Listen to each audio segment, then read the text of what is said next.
আমাদের চাকরির আয়ু তবে কি আর ৮ মাস? সুপ্রিম রায়ে আশা নয়, নয়া আশঙ্কা শিক্ষকদের মনে। সুপ্রিম কোর্টের রায় স্বস্তি নয়, বরং আশঙ্কা বেড়েছে চাকরি হারা শিক্ষকদের একাংশের মনে। যোগ্য হয়েও শেষ পর্যন্ত চাকরি হারানোর আশঙ্কাতেই ভুগছেন অঙ্কনা কৃষ্ণগোপালরা। মেধার ভিত্তিতে চাকরি পাওয়ার পরেও যারা সব হারিয়েছে, তাদের কাছে এই রায় অনেক বেশি আশঙ্কার।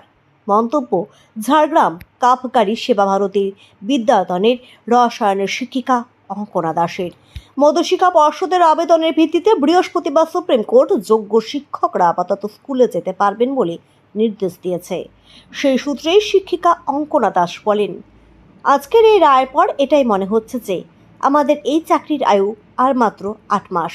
ডিসেম্বর পর্যন্ত আমাদের বহাল রাখা হবে, তারপর ফের পরীক্ষা দিতে হবে।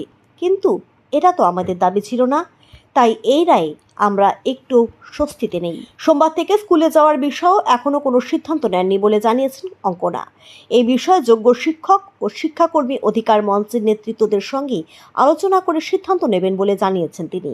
এখানেই শেষ নয়, কঙ্কনা ক্ষোভ প্রকাশ করে বলেন, রাজ্য সরকার এখনো যোগ্য ও অযোগ্যদের পৃথক তালিকা প্রকাশ করলো না। যোগ্যদের তালিকা নিয়ে রিভিউ পিটিশন করলে অবশ্যই সুপ্রিম কোর্টে জয় আসবে, আমাদের আর পরীক্ষায় বসতে হবে না।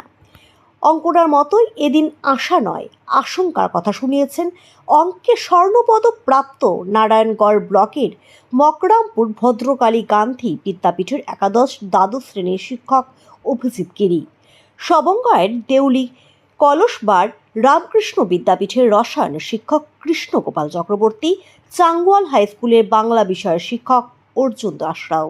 তারাও জানিয়েছেন, আমরা যোগ্যতা ও মেধার ভিত্তিতে চাকরি পেয়েছিলাম। আমরা অযোগ্য হলে আবার পরীক্ষায় বসতাম, যোগ্য হয়েও কেন পরীক্ষায় বসবো? এই ললিপপে আমরা ভুলছি না।